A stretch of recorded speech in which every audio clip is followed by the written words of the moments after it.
ನಮಸ್ಕಾರ. ನನ್ನ ಹೆಸರು ಸುಭಾಷ್ ಕೊಡಬೇಕಂತ, ಕಲ್ಲೊಳೆ ಸೋಷಿಯಲ್ ವರ್ಕರ್. ಇವತ್ತಿನ ಈ ಸುದ್ದಿಗೋಷ್ಠಿ ಕರೆಯುವ ಉದ್ದೇಶ ಇಷ್ಟೇ.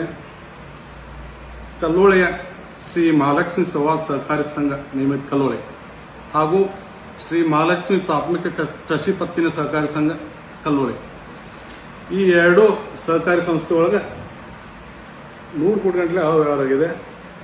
ಅದ ಜನರ ಮುಖಾಂತರ, ಅಲ್ಲಿ ಠೇವಣಿದಾರರ ಮುಖಾಂತರ ನಮ್ಮ ಗಮನಕ್ಕೆ ಬಂದದ. ಇದೊಂದು ತನಿಖೆಯಾಗಿ ಇದರಲ್ಲಿ ಯಾರು ತಪ್ಪಿಸ್ತಾರೋ ಅವ್ರ ಶಿಕ್ಷೆ ಆಗಬೇಕನ್ನೋ ಒಂದು ಉದ್ದೇಶ ಇಟ್ಕೊಂಡು ಇವತ್ತು ನಾವು ಈ ಪ್ರೆಸ್ ಮೀಟ್ ಮಾಡ್ತಾ ಇದ್ದೀವಿ. ತಮ್ಮ ಹತ್ರ ಏನಾದ್ರು ದಾಖಲೆ ಇತ್ತು? ಯಾವ ಆಧಾರ ಮೇಲೆ ಇವ್ರ ಮೇಲೆ ಆಪಾದನೆ ಮಾಡ್ತಾರೆ? ದಾಖಲಾತಿಗಳಂದ್ರೆ ಈಗಾಗಲೇ ಈ ಸಂಘದ ಸದಸ್ಯರು JR ಆಫೀಸ್ ಹಾಗೂ DR ಆಫೀಸಲ್ಲಿ ಅರ್ಜಿ ಕೊಟ್ಟು ಈ ಒಂದು ಸಹಕಾರಿ ಸಂಘದಲ್ಲಿ ಬಹಳಷ್ಟು ಅವ್ಯವಹಾರ ನಡೆದಿದೆ ಅಂತ ಹೇಳಿ ಅಲ್ಲಿದ ಆಡಿಟ್ ಕಾಪಿ ತರಿಸಿದ್ದಾರೆ. ಅದರ ಜೊತೆ ನಾವು ಬ್ಯಾಂಕಿನ ಸ್ಟೇಟ್ಮೆಂಟ್ ಅನ್ನು ತಗೊಂಡ್ವಿ. ಅಲ್ಲಿ ಅವರ CD ಅಕೌಂಟ್ ಮುಖಾಂತರ ಎಷ್ಟು ಟ್ರಾನ್ಸಾಕ್ಷನ್ ಮಾಡಿದರು, ಎಷ್ಟು ಕೋಟಿ ಲೋನ್ ಕೊಟ್ಟಿದ್ದಾರೆ, ಇದನ್ನೆಲ್ಲ ನಾವು ನೋಡೋಕ್ಕಾಗಲೇ ಇಲ್ಲಿ 100ಕ್ಕೆ 100 ಅವ್ಯವಹಾರ ಆಗುತ್ತೆ ಅಂತ ನಮ್ಗೆ ಗಮನಕ್ಕೆ ಬಂದಿದೆ. ಯಾಕಂದ್ರೆ ಇದು ಒಂದೇ ಮಹಾಲಕ್ಷ್ಮಿ ಸಂವಾದ ಸಹಕಾರಿ ಸಂಘ. ಇದರಲ್ಲಿ 106 ಕೋಟಿ ಠೇವು ದುಡ್ಡು ಅದ. ಇಲ್ಲಿ 100ಕ್ಕೂ ಹೆಚ್ಚು ಕೋಟಿ ಸಾಲ ಕೊಟ್ಟಿದ್ದಾರೆ ಅವರು. ಇದರಲ್ಲಿ 70 ಕೋಟಿವರೆಗೆ ಮೈಕ್ರೋ ಫೈನಾನ್ಸ್ ಮುಖಾಂತರ ಸಾಲ ಕೊಟ್ಟಿದ್ದಾರೆ. ಮೈಕ್ರೋ ಫೈನಾನ್ಸ್ ಅವರ ಈ ಸಹಕಾರಿ ಸಂಘದ ನಿಯಮಾನುಸಾರ ಕೊಡಬೇಕಾಗಿತ್ತು. ಆದ್ರೆ ಇವರು ಏನ್ ಮಾಡೋರು, ಇದರಲ್ಲಿ 50% ಫೇಕ್ ಸಾಲ ಅದ. ಹೆಂಗ್ ಫೇಕ್ ಅಂದ್ರ, ಈಗ ಯಾವುದೋ ಒಂದು ಸಂಘದ ಹೆಸರು ಬರೋದು, ಆ ಸಂಘದಾಗಿದ್ದಂತ ಸದಸ್ಯರು 50,000 1 ಲಕ್ಷ ಲೋನ್ ತಗೊಂಡವರು, ಒಂದು ಸಂಘ 5 ರಿಂದ 10 ಲಕ್ಷ ನಾವು ಲೋನ್ ಕೊಟ್ಟು ಅಂತ ಅವ್ರ ಕ್ಯಾಶ್ ಬುಕ್ನಾಗ ಕಾಣುತ್ತೆ. ಆದರೆ ಅದು ವೈಯಕ್ತಿಕವಾಗಿ ವಿಚಾರ ಮಾಡಿ ನೋಡೋದಾಗೆ ಅಲ್ಲಿ ಏನದು ಸಾಲಗಾರ ಅಂತ ಅವ್ರು ಏನೋ ಹೆಸರು ಕಾಣಿಸಿದಾರಲ್ಲ, ಅವ್ರು ಆ ದುಡ್ಡು ತಗೊಂಡಿಲ್ಲ. ಇವ್ರು ಟೋಟಲಿ ಅದು ಫೇಕ್ ಸಾಲನ. ನೀವು ಹೇಳುವ ಅರ್ಥ ಬೇರೆಯವರ ಹೆಸರು ಮೇಲೆ ಸುಳ್ಳು ದಾಖಲೆ ಸೃಷ್ಟಿ ಮಾಡಿ ಹಣ ಪಡೆದಿದ್ದಾರೆ ಅಂತ ಹೇಳ್ತೀರಾ? ರೈಟ್. ಇದು ಯಾರು ಪಡೆದಿದ್ದಾರೆ ಹಣ? ಇದನ್ನು ಈ ಬ್ಯಾಂಕಿನ ಚೇರ್ಮನ್ರಾದಂತ ರಾಜ್ಯಸಭಾ ಸದಸ್ಯರಾದಂತ ಇರಾನ್ ಕಡಾಡಿ ಅವರೇ ಈ ಬ್ಯಾಂಕಿಗೆ ಚೇರ್ಮನ್ ಅದಾರೆ, ಅವ್ರ ಮಗ ಡೈರೆಕ್ಟರ್ ಅದಾರೆ, ಹಾಗೂ ಅವ್ರ ಬ್ಯಾಂಕಿನ ಸಿಬ್ಬಂದಿ ಎಲ್ಲರೂ ಕೂಡಿ ಈ ಒಂದು ಅವ್ಯವಹಾರದಲ್ಲಿ ಭಾಗಿಯಾಗಿದ್ದಾರೆ. ಎಷ್ಟು ಅಮೌಂಟ್ ಇದೆ? ಇದು ಅಪ್ರಾಕ್ಸಿಮೇಟ್ಲಿ 30 ರಿಂದ 40 ಕೋಟಿವರೆಗೆ ನಮ್ಮ ಗಮನಕ್ಕೆ ಬಂದದ. ಇಷ್ಟು ಮಿಸ್ಯೂಸ್ ಆಗಿದೆ, ಇಷ್ಟು ಮಿಸ್ಯೂಸ್ ಮಾಡ್ಕೊಂಡು ಅವ್ರ ವೈಯಕ್ತಿಕ ಅದನ್ನ ದುರುಪಯೋಗ ಪಡಿಸೋದಾರಂತ ನಮ್ಮ ಗಮನಕ್ಕೆ ಬಂದದ. ಯಾಕಂದ್ರೆ ಇದಕ್ಕೆ ನಮ್ಗೆ ಆಧಾರ ಸಮೇತನೇ ಸಿಕ್ಬಿಟ್ಟಿದೆ. ಯಾಕಂದ್ರೆ ಇವರು ಇಷ್ಟು ದೊಡ್ಡ ಸಂಸ್ಥೆ, ಇದು ಸಹಕಾರ ಸಂಘ, 100 ಕೋಟಿ ಗಂಟಲೆ ಅಲ್ಲಿ ಡಿಪಾಸಿಟ್ ಹಣ ಇದೆ. ಇವರು ಲೋನ್ ಕೊಡ್ಬೇಕಾದ್ರ ಅದಕ್ಕೊಂದು ಸಹಕಾರ ಸಂಘದ ನಿಯಮಾವಳಿ ಅದ. ಬ್ಯಾಂಕ್ ಅವ್ರ CD ಅಕೌಂಟ್ ಏನದಲ್ಲ, DCC ಬ್ಯಾಂಕು, ಆ ಬ್ಯಾಂಕ್ ಮುಖಾಂತರನ ಇವರು ಸಾಲ ಕೊಡೋದಾಗಲಿ ಜಮಾ ತಗೋದಾಗಲಿ ಮಾಡಬೇಕು. ಆದ್ರೆ ಇವ್ರು ಟೋಟಲಿ ಟ್ರಾನ್ಸಾಕ್ಷನ್ ನೋಡ್ಬೇಕಾದ್ರೆ 10% ಇಲ್ಲ. ಇವ್ರು ಏನಿದ್ರು ಕ್ಯಾಶ್ ಬುಕ್ನಾಗನ ಅಲ್ಲೇ ಅವರ ಸಹಕಾರಿ ಸಂಘದಾಗನ ವ್ಯವಹಾರ ಮಾಡಿದಾರೆ. ಇದ್ರ ಉದ್ದೇಶ ಇಷ್ಟೇ, ಅದನ್ನ ಫ್ರಾಡ್ ಮಾಡೋ ಸಂಬಂಧನ, ಆ ದುಡ್ಡು ಹೊಡೆದ ಸಂಬಂಧನ ಅವರು ಅಲ್ಲಿ ಅವರ ಸೊಸೈಟಿಯಾಗನ ಇಷ್ಟೆಲ್ಲ ವ್ಯವಹಾರ ಮಾಡಿದಾರೆ.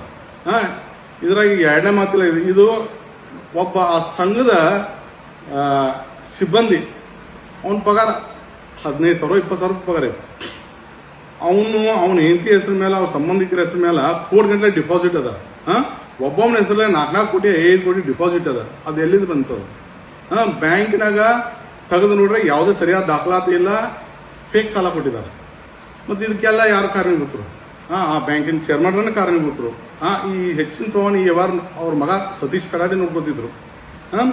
ಮತ್ತೆ ಇದೆಲ್ಲ ಇಷ್ಟೆಲ್ಲ ಒಬ್ಬ ರಾಜ್ಯಸಭಾ ಸದಸ್ಯರು ಇಂಥ ಒಂದು ದೊಡ್ಡ ಸಂಸ್ಥೆ ಕಟ್ಟಿ ಬೆಳೆಸಿದ್ಮೇಲೆ ಅದರಲ್ಲಿ ದುಡ್ಡು ಫೋಲ್ ಆಗಿ ಹೊಂಟೈತೆ ಅಂದ್ಮೇಲೆ ಅವ್ರು ನೋಡ್ಬೇಕಾಗಿತ್ತು. ಇದನ್ನ ನೋಡಿಲ್ಲ ಅಂದ್ರೆ ಇದರಲ್ಲಿ ಅವ್ರದ್ದು ಏನೋ ಬಟ್ ಕೈವಾಡ ಐತಂತ ನಮ್ಮ ಮೇಲ್ನೋಡಕ್ಕೆ ಕಂಡು ಬರ್ತದೆ. ಮುಂದಿನ ಯಾವ ನಿರ್ಧಾರ ತಗೋತೀರ? ಏನಿಲ್ಲ, ಆ ಬ್ಯಾಂಕ್ನಾಗ ನ್ಯಾಯಯುತವಾಗಿ ಯಾರು ರೈತರು ಸಾಮಾನ್ಯ ಜನರು ಏನು ಡಿಪಾಸಿಟ್ ಇದ್ದಾರ ಆ ಡಿಪಾಸಿಟ್ ಹಣ ಅವ್ರಿಗೆ ವಾಪಸ್ ಹೋಗ್ಬೇಕಾದ್ರ ಇದು JR ಆಫೀಸ್ದವರು DR ಆಫೀಸ್ದವರು ಕುಲಂಕುಷವಾಗಿ ತನಿಖೆ ಆಗಬೇಕು. ಯಾವುದೋ ರಾಜಕೀಯ ವ್ಯಕ್ತಿ ಪ್ರಭಾವದಿಂದ ಅಲ್ಲೇ ಮುಚ್ಚಿ ಹೋಗಬಾರ್ದು. ಇದಕ್ಕೆ ತನಿಖೆಯಾಗಿ ಡೆಪಾಸಿಟ್ ದವರು ಯಾರಲ್ಲ ಅವ್ರಿಗೆ ನ್ಯಾಯ ಸಿಗಬೇಕು. ಇಲ್ಲದೇ ಇದ್ರೆ ನಾವು ಇದನ್ನ ಸಂಬಂಧಪಟ್ಟಂತ ಮಂತ್ರಿಯವರಾದಂಥ ಸನ್ಮಾನ್ಯ ಸಿದ್ದರಾಮಯ್ಯ ಸಾಹೇಬರು ಸಹಕಾರಿ ಮಂತ್ರಿ ಅವರೇ ಇದ್ದಾರೆ, ನಮ್ಮ ರಾಜ್ಯದ ಮುಖ್ಯಮಂತ್ರಿ ಅವರೇ ಇದ್ದಾರೆ. ಅವ್ರ ಗಮನಕ್ಕೆ ತಂದು ಇದನ್ನು ಶಿವಡಿ ತನಿಖೆ ಮಾಡಕ್ಕೆ ನಾವು ಆಗ್ರಹಪಡಿಸ್ತೀವಿ. ನಮಸ್ಕಾರ, ನನ್ನ ಹೆಸರು ಮಲ್ಲಪ್ಪ ಕಡಾಡಿ ಅಂತ, ವಕೀಲರು ಹಾಗೂ ಪಟ್ಟಣ ಪಂಚಾಯತಿ ಸದಸ್ಯರು ಕಲ್ಲೋಳಿ. ಇವತ್ತು ಸುಭಾಷ್ ಕುರ್ಬೇಟ್ ಅವ್ರು ಹೇಳಿದಂಗೆ ನಮ್ಮ ಕಲ್ಲೋಳಿ ಊರದ್ದು ಏನಂದ್ರೆ ಸಹಕಾರಿ ರಂಗದಾಗ ದೊಡ್ಡ ಹೆಸರಿತ್ತು. ಸಾಕಷ್ಟು 20-30 ಸಂಸ್ಥೆಗಳು ಅದಾವೆ ನಮ್ಮ ಊರಾಗ. ಒಂದು ಗುಡ್ವಿಲ್ ಇದಾವೆ. ಅಂದರೆ ಸಂಸ್ಥೆಗಳಿಗೆ ಹೆಂಗಂದ್ರೆ ಜನ ಸುತ್ತಮುತ್ತ 10-20 ಹಳ್ಳಿಯಾಗ ಕಣ್ಣು ಮುಚ್ಚಿ ನಮ್ಮ ಸ್ವಸಹಾಯ ಸಂಘ ಸಂಸ್ಥೆಗಳು ರೊಕ್ಕ ಕಾರ್ಮಿಕರು ಇಟ್ಟಾರ, ಕೂಲಿ ಕಾರ್ಮಿಕರು ಇಟ್ಟಾರ, ವ್ಯಾಪಾರಸ್ಥರು ಇಟ್ಟಾರ, ರೈತರು ಇಟ್ಟಾರ, ಸಾಕಷ್ಟು ಜನ ಅಮೌಂಟ್ ಇಟ್ಟಾರ. ಈಗ ಹೇಳಿದಂಗೆ 2 ಸೊಸೈಟಿ, ಒಂದು ಮಹಾಲಕ್ಷ್ಮಿ ಸೌಹಾರ್ದ ಸಹಕಾರಿ ಸಂಘ ನಿಯಮಿತ ಕಲ್ಲೋಳಿ ಒಂದು, ಇನ್ನೊಂದು ಮಹಾಲಕ್ಷ್ಮಿ PKPS ಕೃಷಿ ಪತ್ತಿನ ಸಹಕಾರಿ ಸಂಘ ಕಲ್ಲೋಳಿ 2. ಈ ಮಹಾಲಕ್ಷ್ಮಿ ಕೃಷಿ ಪತ್ತಿನ ಸಹಕಾರಿ ಸಂಘದಾಗ ಸುಮಾರು 11 ಕೋಟಿ ರೂಪಾಯಿ ಡಿಪಾಸಿಟನ್ನು ರೈತರು ಕಾರ್ಮಿಕರು ಇಟ್ಟಿದ್ದಾರೆ. ಈ ಹಣವನ್ನು ಸರಿಯಾಗಿ ಬಳಕೆ ಆಗಬೇಕು, ಬಳಕೆ ಆಗಿಲ್ಲ. ಇದರಲ್ಲಿ ಕೋಟ್ಯಾಂತರ ರೂಪಾಯಿಯನ್ನು ಅವ್ಯವಹಾರ ಆಗಿದೆ. ಹೆಂಗಾಗಿದೆ ಅಂದರೆ ಮೈಕ್ರೋ ಫೈನಾನ್ಸ್ ಮೂಲಕ ಲೋನ್ ಕೊಡ್ತೀನಿ ಅಂತಾರೆ, ಅಲ್ಲಿ ಮೈಕ್ರೋ ಫೈನಾನ್ಸ್ ಪ್ರಕಾರ ಲೋನು ಕೊಟ್ಟಿಲ್ಲ. ಫೇಕ್ ಹೆಸರು ಹಾಕಿ ಫೇಕ್ ಲೋನ್ ತೆಗೆದು ಭಾಳ ಅಂದರೆ ಭಾಳ ಅವ್ಯವಹಾರ ಮಾಡಿದ್ದಾರೆ. ಆ ಹಣವನ್ನು ಏನು ಮಾಡಿದ್ದಾರೆ, ಲೋನ್ ಕೊಡ್ತಾರೆ, ಒಳ್ಳೆ ರಿಟರ್ನ್ ಆದಂಥ ಹಣವನ್ನು ಸೆಕ್ರೆಟ್ರಿ ಅವನ ಹೆಸರಲ್ಲೇ ಇಟ್ಕೋತಾನೆ, ಅವನ ಹೆಂಡತಿ ಹೆಸರಲ್ಲೇ ಇಡ್ತಾನೆ, ಟ್ರಾನ್ಸಾಕ್ಷನ್ ಮಾಡ್ತಾನೆ, ಅವನ ಹಳೆಯನ ಹೆಸರಲ್ಲೇ ಮಾಡ್ತಾನೆ. ಮತ್ತು ಇದು ಈ ರೀತಿ ಅವ್ಯವಹಾರಕ್ಕೆ ಅಧ್ಯಕ್ಷರಾದಂಥ ಕಲ್ಲೋಳಿ PKPS ಅಧ್ಯಕ್ಷರಾದಂಥ ಈರಣ್ಣ ಕಡಾಡಿಯವರು ಮತ್ತು ಅವರ ಮಗ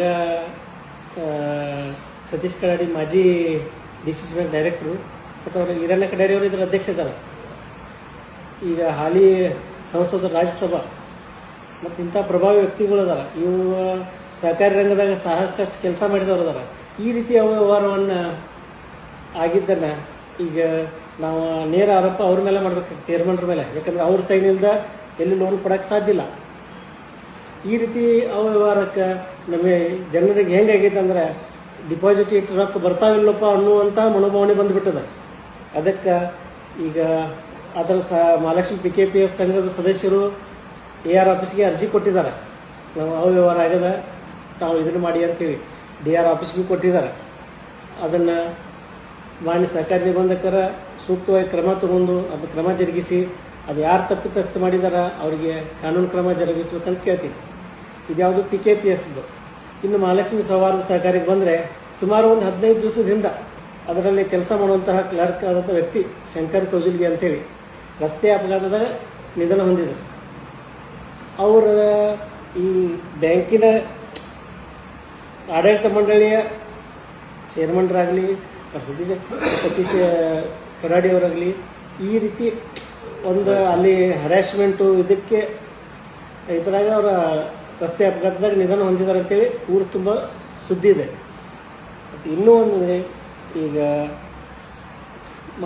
ಸೌಹಾರ್ದ ಬ್ಯಾಂಕಿನಾಗ ಬಂದರೆ ಮಹಾಲಕ್ಷ್ಮಿ ಸೌಹಾರ್ದ ಬ್ಯಾಂಕಿನಾಗ ಸುಮಾರು 40-50 ಕೋಟಿ ಅವ್ಯವಹಾರ ಆಗಿದೆ ಅಂತಂತಾರೆ. ಈಗ ಜನ FD ಕೇಳಲಿಕ್ಕೆ ಹೋದ್ರೆ ನಾಳೆ ಬರ್ರಿ, ನಾಡ್ದು ಬರ್ರಿ, ಈ ರೀತಿ ಒಂದು ಸಿಸ್ಟಮ್ ಆಗಿಬಿಟ್ಟದೆ.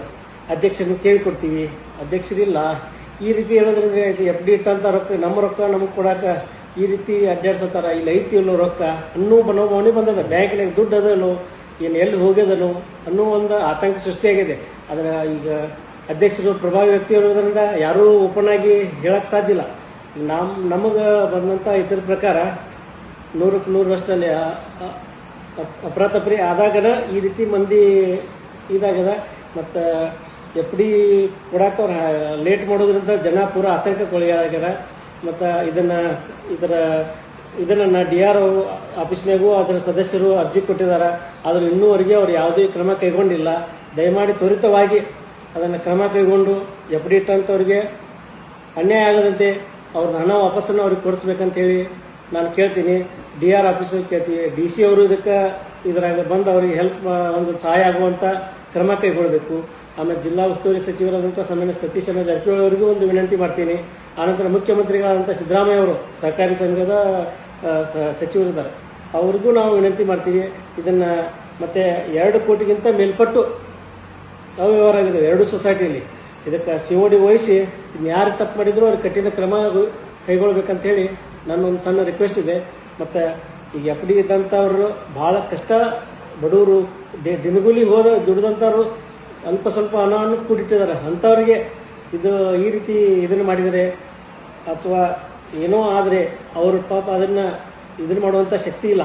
ಅದಕ್ಕೆ ದಯಮಾಡಿ ಇದನ್ನು ಯಾರು ತಪ್ಪು ಮಾಡಿದಾರೋ ಅವ್ರಿಗೆ ದಯಮಾಡಿ, ನನ್ನ ಆರೋಪ ಏನಿದ್ರು ಸಿಬ್ಬಂದಿ ವರ್ಗ, ಅದರ ಆಡಳಿತ ಮಂಡಳಿ ಅಧ್ಯಕ್ಷರು, ಆಮೇಲೆ ಅವರ ನಿರ್ದೇಶಕ ಮಂಡಳಿ, ಇವರೆಲ್ಲರ ಮೇಲೆ ಒಂದು ಆಪಾದನೆ ಇದೆ. ದಯಮಾಡಿ ಅದನ್ನು ಸೂಕ್ತವಾಗಿ ಕ್ರಮ ಕೈಗೊಳಿಸ್ಬೇಕಂತ ಹೇಳಿ ನಾ DR ಆಫೀಸ್ ಅವ್ರನ್ನ, DR ಸಾಹೇಬ್ರನ್ನ ಇನ್ನೊಮ್ಮೆ ರಿಕ್ವೆಸ್ಟ್ ಮಾಡ್ತೀನಿ. ಅದನ್ನು ಅರ್ಜಿ ಕೊಟ್ಟಿದ್ದನ್ನು ಯಾವುದೇ ರಾಜಕೀಯ ಪ್ರಭಾವ ಬೀರದೆ ನ್ಯಾಯಾಂಗ ರೀತಿಯಲ್ಲಿ ಸೂಕ್ತ ರೀತಿಯಲ್ಲಿ ಅವ್ರಿಗೆ ನ್ಯಾಯ ಒದಗಿಸ್ಕೊಡ್ಬೇಕಂತ ಕೇಳಿ ನಂದು 2 ಮಾತು ಹೇಳ್ತೀನಿ.